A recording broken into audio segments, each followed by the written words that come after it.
Ya, haleluya. Firman Tuhan selalu baru setiap pagi. Bagi orang-orang yang hidup dalam kasih-Nya, mengasihi, mengampuni, memberkati tanpa retorika. Ya, ah, saudaraku, hari ini kita belajar tentang Daud. Ya,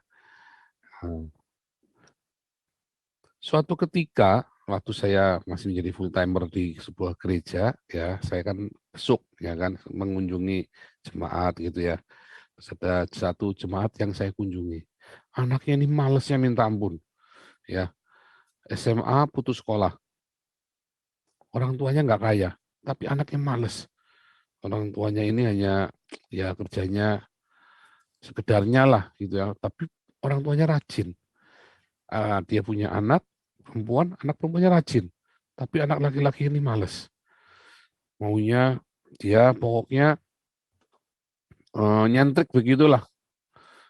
Dia selalu bilangnya jangan kaya di surga, jangan kaya di dunia. Pokoknya ayat-ayat Alkitab itu keluar semua, intinya supaya dia cuma main-main saja, foya-foya, datang tadi malam minggu minta uang sama mamanya, terus dia pergi nonton, dia pergi apa, sekolah enggak, kerja juga enggak. Nah, suatu ketika saya datang, mamanya lagi ngomelin anaknya, ya kan. Nah, terus jawabannya itu mengagetkan saya gitu ya. Dia bilang, lah itu murid-muridnya Yesus enggak sekolah juga dipakai Tuhan. Dia bilang begitu kan. Itu Daud cuman gembala dipakai Tuhan, jadi raja. Dia mengharapkan rezeki nomplok dari langit suatu ketika dia nanti jadi raja di Indonesia atau jadi presiden atau jadi raja di Cina nanti misalnya begitu kan, karena dia orang Tionghoa kan, sulit kalau mau jadi presiden di Indonesia, mustahil katanya ya kan. Jadi raja di Cina lebih lebih memungkinkan begitu kan, jadi presiden Cina orang ini lebih mungkin begitu kan. Nah, dia memimpikan seperti itu. Nah, itu sangat unik sekali ya. Saya kaget sekali jawaban dia, saya sangat terperanjat. Eh, terus bilang terus dia bilang kan berkat Tuhan yang menjadikan kaya, nggak perlu susah payah. Dia bilang nggak perlu kerja, nggak perlu apa ya, biar kalau Tuhan memang jatahnya saya kaya raya. Tiap orang itu sudah ada takarannya. Nah, berapa banyak orang Anda berpikir demikian? Wah, itu pemikiran yang sangat amat sangat bodoh ya. Pemikirannya amat sangat bodoh. Ketika Anda berpikir semua sudah ditakar, hidup kita itu sudah ditakar. Itu pemikiran yang bodoh ya. Saya tidak percaya hidup kita sudah ditakar. Karena ketika saya setting kepala saya, mindset saya, bagaimana memperbesar takaran itu? Besar takaran itu. Kaitannya semua dengan integritas dan kredibilitas. Itu beneran ya. Saya nggak basa-basi ketika ngomong integritas dan kredibilitas. Banyak orang Kristen menyepelekan kata integritas dan kredibilitas serta kapabilitas dalam hidupnya dia. Nanti cari di Wikipedia ya atau di Kamus Bahasa Indonesia apa itu integritas, apa itu kredibilitas, apa itu kapabilitas. Ya, nanti kalau bukan disabilitas tapi ya nanti Anda carinya disabilitas repot. Pokoknya integritas, kredibilitas dan kapabilitas. Orang Kristen menyepelekan yang katanya integritas, kredibilitas, dan kapabilitas. Karena dia berpegang pada ayat ini. Ya, bukan yang dilihat manusia, yang dilihat oleh Tuhan. Tuhan melihat hati, yang penting hati saya tulus sama Tuhan. Saya doa setiap hari, saya puasa setiap hari. Gundulmu peang. Tak jamin kalau mertuamu dapat menantu kayak kamu yang puasa tiap hari nggak kerja, ya. Terus doa rajin doa begitu ya. Tak jamin tiap hari kamu disempalong pakai kaleng gitu. Tak jamin itu. Wah, itu jangan sampai ya komunitas kita ada yang begitu, ada yang berpikiran begitu ya. Suami-suami, jangan kerja. Ya, barang siapa tidak kerja, jangan makan kata firman Tuhan. Ya. Kami punya satu pengalaman ya dengan orang-orang seperti ini sudah pernah saya ceritakan juga kan di sini bolak-balik. Oh hati-hati ya. Karena pemalas itu ya, dia taruh tangannya ke pinggan, ke baskom, mau ngambil buah gitu, mau ngambil lagi males. Sudah ada di situ, tapi tinggal diambil. Kayak orang Indonesia, sudah ada di situ. Tanahnya subur, gemah ripah, jinawi, sudah ada tinggal diambil. Ikan itu sudah ada tinggal diambil. Tapi bukannya diambil malah diambil orang lain. Konyol-konyolan pokoknya ya di Indonesia itu. Lalu apa yang dimaksud dengan Tuhan? Melihat apa yang dilihat Tuhan, bukan apa yang dilihat manusia. Ya, ketika Tuhan suruh Samuel, udah kamu lihat, ya kamu pergi ke rumahnya Isai, di situ nanti ada orang yang aku pilih. Lalu ada orang yang tinggi besar, yang gagah ganteng, bolak-balik lewat, 6 orang sudah lewat. Tuhan bilang, orang ini kutolak. Ada satu lagi, ya, nggak taunya masih ingusan, ujak merah-merah. Kalau bilang elok rupanya itu maksudnya itu kekanak-kanakan, imut-imut. Nah, maksudnya begitu ya. Bukan seorang yang seterok, gagah perkasa, yang macho, yang maskulin, bukan. Kalau kata elok rupanya itu maksudnya imut-imut gitu ya, orangnya baby face gitu ya, elok rupanya. Maksudnya seperti itu. Nah, yang begini ini nggak dianggap. Orang tua di zaman itu dan kayaknya juga di zaman sekarang, kalau anaknya tinggi besar, wah perawakannya, terus apalagi kalau kelihatan cerdas, ngomongnya pinter, wah. Banyak orang tua yang anaknya tinggi besar seneng ya, tapi kembu. Kembu itu apa? Kembu itu apa ya, Mah? Kembu itu soalnya bahasa Jerman kuno, saya juga lupa artinya ya. Pokoknya kira-kira kembu itu kira-kira artinya begini. Pak Lambat. Awi bisa menjelaskan kembu itu apa? Kelihatannya hebat, kelihatannya perkasa, kelihatannya garang, nggak taunya apa, baru dibentak sama orang kutu kupret aja langsung ketakutan gitu loh. Kelihatannya tinggi besar, nggak taunya nggak bisa kerja, nggak bisa apa tidur terus seharian. Kelihatannya seterok tinggi besar, orang-orang kalau ngeliat tuh, wih gitu ya. Katanya kembu, kembu itu kosong melompong gitu ya. Kosong melompong kelihatannya hebat tapi kosong melompong gitu loh. Nah, banyak orang-orang tua itu membangga-banggakan anaknya kalau berpenampilan elok, tinggi besar, apa gagah, wah, harus apalagi maskulin apa segala macam. Nggak taunya kagak bisa kerja, saudara. Ya, dulu saya dianggap underdog ya. Saya juga dulu dianggap underdog, bukan bukan orang-orang yang apa begitu ya. Hmm, sampai ya saudara-saudara saya underestimate ke saya. Ya, ya biasa itu. Makanya Anda kalau dianggap underestimate itu jangan kecil hati. Ada temennya saya. Ya, jangan khawatir kalau Anda underestimate. Berbahagialah yang dianggap underestimate. Karena Daud juga dianggap underdog, underestimate. Nggak usah minder. Saya nggak pernah minder. Biar orang remehin saya nggak minder ya. Bodo amat gitu loh. Malah ketika orang remehin saya, dia kan lengah sama saya kan. Saya berusak-berusuk. Wiu, wiu, wiu, wiu. Sikat semua satu-satu. Benar nggak? Saya itu kalau main kelereng, dulu kan karena saya kurus ceking, ingusan gitu, udah gitu Cina lagi kan. Terus saya main sama anak-anak kampung gitu kan, main kelereng. Dipikir saya nggak jago main kelereng, saudaraku. Wah, orang kecil, orang gede, pokoknya semua main kelereng sama saya. Pertama belagu nantangin saya. Wah, saya senang kalau dia underdog. Wah, ditonyol-tonyol kepalanya apa. Wah, iya main kelereng. Ayo main kelereng. Wah, satu-satu tak hajar satu-satu. Setiap kali saya pulang, saya mesti bawa satu plastik gede kelerengnya itu ya. Karena dia dianggap underdog gitu loh. Pokoknya orang saya kalau pergi selalu ke tempat orang yang nggak kenal sama saya.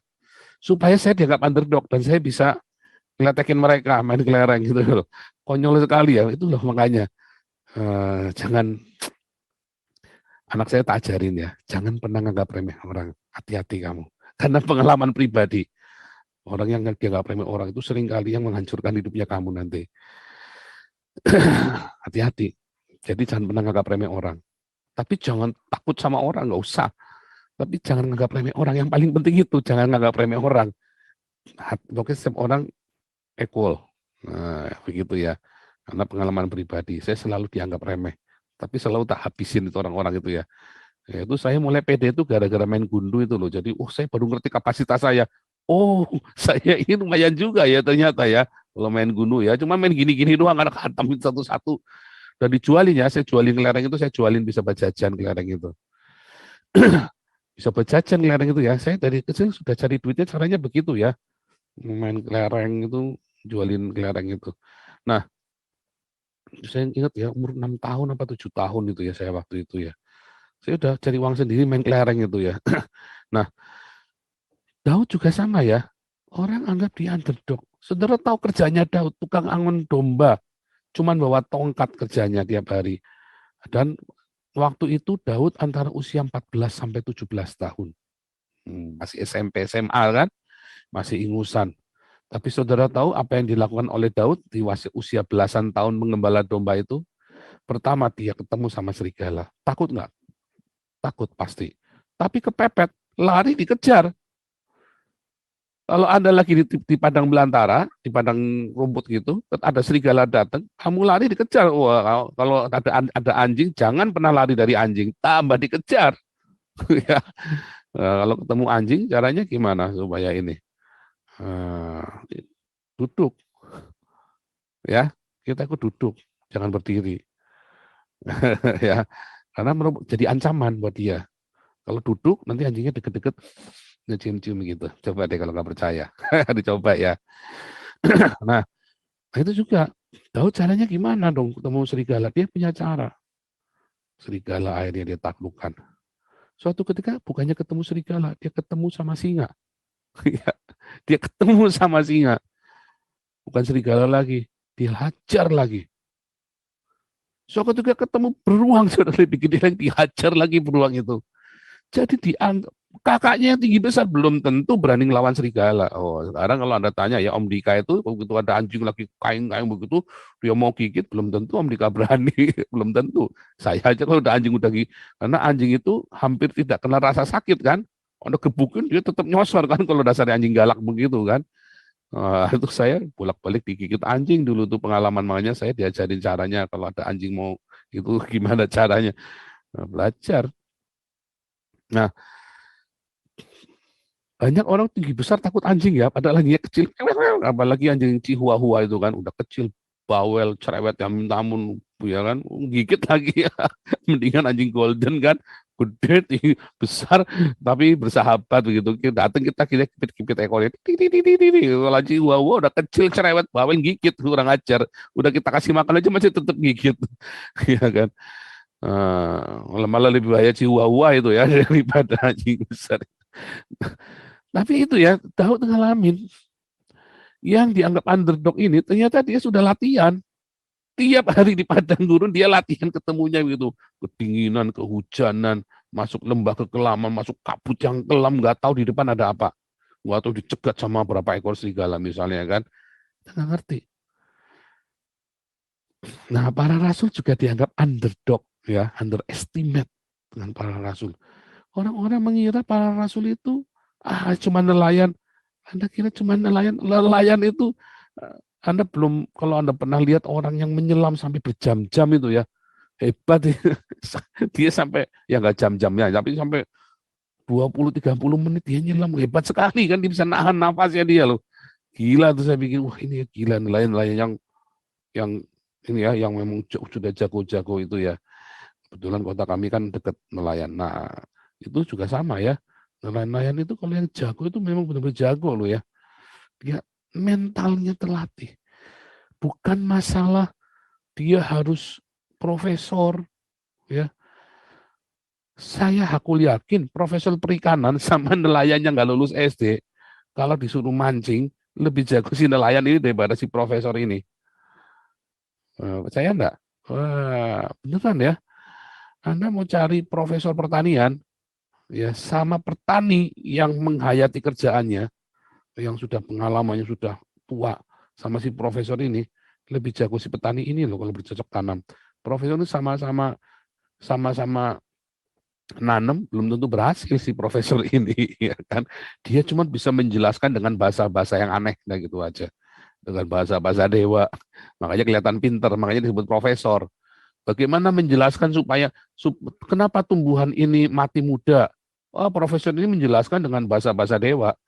Wah, pinter. Nah, petani cuma nyimpel. Iya, soalnya nggak ada makanannya mati. Cuma gitu aja selesai. Kasih makan tumbuhannya, dikasih makan, kasih minum. Sampai kan cuma gitu kan. Nggak usah pakai dengan reaksi kimia C4. Wah, ada ada fotosintesis. Sebagian fotosintesis penuh dan segala nggak perlu. Kurang makan, kurang minum, udah mati dia. Nah, petani itu simple, tapi dia ngelakukan dan dia ngamatin karena dia profesional di bidangnya. Belum tentu profesor musik itu ya musiknya lebih laku daripada pemain-pemain musik jalanan loh. Nah itu sama seperti itu. Ada pendidikan yang tidak Anda bisa dapatkan di Harvard sekalipun. Yang nggak dapat Anda kan, makanya kalau ada slogan itu kalau Anda baca-baca novel gitu ya, novel-novel kriminal, this is the skill that you never learn in Harvard. Ada skill, keahlian yang kamu tidak akan pernah peroleh di Harvard. Ya kan, macam-macam itu. Banyak.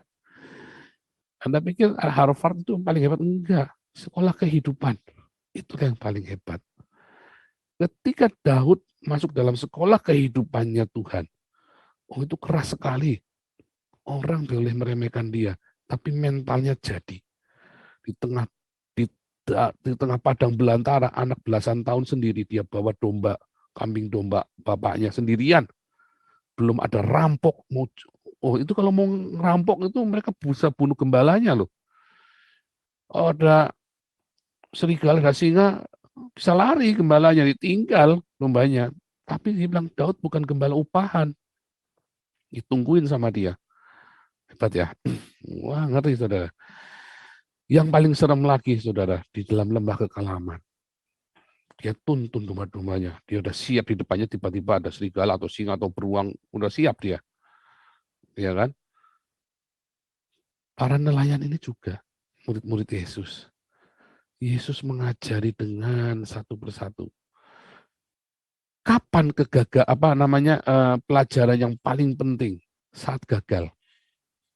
Pelajaran yang paling penting adalah saat gagal. Bukan saat kita bisa ngalahin singa, ngalahin beruang, enggak. Pelajaran yang paling penting adalah saat kita kalah. Kita amatin, kalah sekali, kalah dua kali, kalah tiga kali. Dia matin.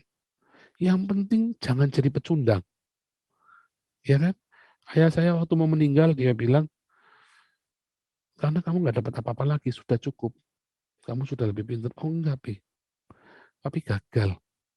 Tidak, Pi. Ceritakan kegagalan itu pada kami. Tapi dia berhenti. Ya. Dan dia berhenti sesuai dengan maunya dia. Tahun depan Papi meninggal, sudah selesai. Suatu ketika saya ketemu sama, saya besuk ya, orang tua dari anak buah saya dulu, staf saya, kepala sales manajernya ya kan. Saya datangi ke si sales manager ini, orang tuanya udah mau meninggal. Dia bilang, saya ini gagal. Saya ngomong hal yang sama. Enggak, Susu, ajarkan yang salah itu kepada anakmu. Seharusnya bagaimana? Anak-anakmu melihat kamu salah, tapi ajarkan kenapa salahnya itu. Banyak orang tidak ngerti kenapa kamu salah. Bukan mengajarkan alasannya, tetapi apa yang membuat kamu mengambil keputusan bodoh itu. Nah, semua itu ada alasannya kenapa kamu ambil keputusan bodoh. Ajarkan. Kalau ada 100 pintu kehidupan, kamu sudah buka 30 pintu kehidupan itu kamu buka. Yang 27 itu neraka semua. Ya, pintu-pintu yang busuk semua. Kasih tahu, ini nak ada 100 pintu kehidupan, papa sudah buka yang 30. Yang 27 ini busuk, jangan kamu buka lagi. Supaya anakmu nggak usah ngulangin lagi. Yang 3 ini bagus, nak. Nah, kamu buka mulai dari sini saja. Kalau orang tua punya hati bijak seperti itu, ya, hadapi kegagalan dengan besar hati, maka kamu akan bahagia. Anak-anakmu akan sukses. Karena nanti masih ada sisa 70 lagi pintu kehidupan. Anak-anakmu mungkin buka cuma 10, mungkin buka 20. Dan dia nggak perlu buka yang 27 ini. Yang 20 mungkin 10 baik. Atau bahkan cuma 1 baik. Tapi kan dia nggak perlu ngulang yang 27 ini. Dan dia punya 4 yang baik. Nah, udah pasti di tangan 4 yang baik itu, pintu kehidupan yang baik itu. Jadi para rasul, Daud, orang-orang pilihan Tuhan, mereka itu sebenarnya adalah orang-orang yang punya kapasitas, yang punya integritas, yang punya kredibilitas, yang punya kapabilitas.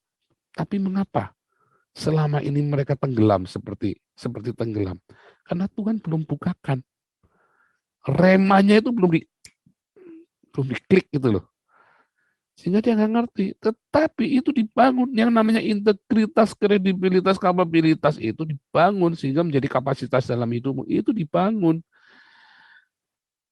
Nggak ucuk-ucuk Anda turun dari langit, Anda cuma makan tidur tiap hari, main-main udah. Enggak. Bahkan di dalam kegagalanmu, di dalam kehancuranmu, ada pelajaran, ada ilmu di situ. Ya, anak saya nanya, saya tadi aku makan saya ngomong-ngomong ya sama anak saya sama itu ngomong-ngomong. Kenapa orang Israel mengeluh? Tetapi generasi selanjutnya enggak loh. Generasi pertama keluar dari Mesir, dia mengeluh. Karena mereka sudah di framing kepalanya untuk jadi pecundang, jadi budak. Dan mereka mengeluh sampai semua mati semua. Tetapi anak-anak mereka lahir di padang gurun. Apa yang dikerjakan di padang gurun coba? Kalau orang Israel yang bapak-bapaknya mereka dulu di Mesir, pagi bangun, nah, bikin kopi, ya kan? Langsung turun cari jerami atau ngembalakan kambing dombanya orang Mesir, atau dia bikin batu, atau dia gotongin batu. Udah, malam pulang capek, badan sakit-sakit, kerokan, terus olahlah bebek mungkin ya. Kalau yang masih sanggup olahlah bebek. Kalau enggak ya udah tidur. Udah tiap hari rutinnya begitu terus. Tetapi di padang gurun mau ngapain coba? Pagi bangun ngeliat mana ngumpulin mana. Ngeliat burung puyuh, dia kumpulin burung puyuh. Terus sisa hidupnya buat apa di padang gurun? Buat perang. Nggak ada perang, tapi mereka latihan perang tiap hari. Mereka berlatih perang tiap hari. Anak-anak Israel itu dari kecil kalau pegang pisau itu ya, dari bayi pegang pisau, pisaunya bisa diputar di tangan. Hidupnya itu dengan pedang dan dengan tombak, dengan pisau. Karena sekonyong-konyong orang Amalek, orang-orang Moab, orang Amon bisa tiba-tiba nyerang mereka, orang Midian bisa tiba-tiba nyerang mereka, orang-orang Ismail bisa nyegat mereka, orang-orang Edom bisa nyerang mereka. Makanya mereka selalu standby, orang-orang Israel ini diajari perang. Dari lahir ceprot sudah diajarin perang sampai mereka masuk ke tanah Kanaan. Mereka sudah siap tempur. Mereka lebih siap tempur. Makanya mereka dari bangsa budak lalu dibilang tentara. Disebutnya tentara kan? Waktu masuk ke Yeriko, maka masuklah tentara Israel itu. Ya kan dibilang tentara loh. Waktu masuk ke Kanaan dibilang tentara. Keluarnya budak-budak itu. Ya kan disebut para budak di Firaun. Masuk Kanaan disebut tentara. Mereka jadi dalam 40 tahun mereka latihan tiap hari di padang gurun. Jadi tentara. Bagaimana dengan Anda? Mau jadi pecundang? Nunggu rezeki nomplok dari langit?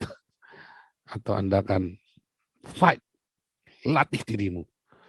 Bahkan dalam kegagalan pun belajar amatin. Salah di mana?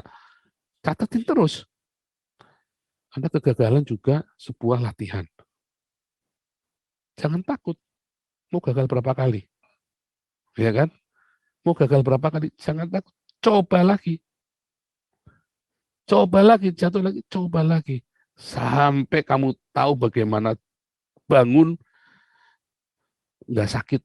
Wah, kayak saya ini kalau jatuh bolak-balik sampai udah nggak berasa kalau jatuh. Jatuhnya bangun lagi udah. Jatuhnya lari udah langsung begitu aja. Nilainya Rema pada pagi hari membuat engkau jadi pemenang. Tempat bukan menjadi orang-orang tak berpendidikan. Orang boleh underestimate. Anda boleh jadi underdog, ya. Tapi integritas, kredibilitas, kapabilitas membentukmu menjadi orang-orang pemenang. Begitu momentum peluang itu datang, jadi momentum. Ya, ada kemampuan, ada orang yang mampu, tapi dia tidak punya peluang. Banyak anak-anak orang kaya yang bolosan sekolahnya, yang males-malesan, akhirnya narkoba, mati. Matinya overdosis. Kok jelas sekali, atau koslet kepalanya. Hanya nyabu terus, lama-lama hang. Oh banyak ya. Orang tuanya kaya, kerjanya nyabu tiap hari. Hang, koslet. Itu namanya punya kemampuan, dia punya banyak sekali peluang, tapi dia nggak punya kemampuan. Goblok. Banyak orang-orang yang punya kemampuan tapi nggak punya peluang. Terlalu miskin. Dia IQ-nya tinggi tapi terlalu miskin, terlalu susah, terlalu apa. Dan dia tidak mau menggunakan setiap waktunya itu. Dia cuma ya aku punya kemampuan tapi ya udah gimana memaklumi kemiskinannya dia. Ya gimana aku miskin, oh, aku cacat, aku ini, ya aku mampu begini, aku pinter. Sebenarnya aku pinter, tapi alasannya satu tank nanti bisa pesan sama Pak Awi nanti dikirim dari Jerman septic tanknya. Kayak Anies Baswedan kemarin kan pesan tempat sampah dari Jerman, ya kan? Nah ini pesan septic tank dari Jerman nanti. Nah, tapi yang paling benar, ya kalau ada orang punya kemampuan dan tiba-tiba ada peluang datang, itu namanya jadi momentum. Bus, persiapkan diri kita terus untuk sebuah momentum, ya persiapkan jatuh bangun terus latih terus jangan mengeluh. Kalau jatuh jangan salahin orang lain, capek kamu habis waktu buat debat nyalain orang lain. Jatuh bangun, dah. Kalau lagi jatuh bangun, catat kenapa jatuh, evaluasi diri, ngakuin aja kalau kita salah brengsek, nggak usah kebanyakan alasan, ya. Nanti kamu kuat, nanti kita pinter, nanti saat momen peluang itu datang nanti jadi momentum, dan momentum itu nggak selalu datang berkali-kali, karena harus ada butuh satu kredibilitas, integritas, kapabilitas tertentu. Karena kan peluang yang datang kan bermacam-macam. Ada peluang ini. Pas peluang ini datang, waduh ininya nggak ada kapabilitas ininya. Pas peluang ini datang, kapabilitas ini nggak ada. Gitu ya. Tuhan Yesus memberkati. Haleluya.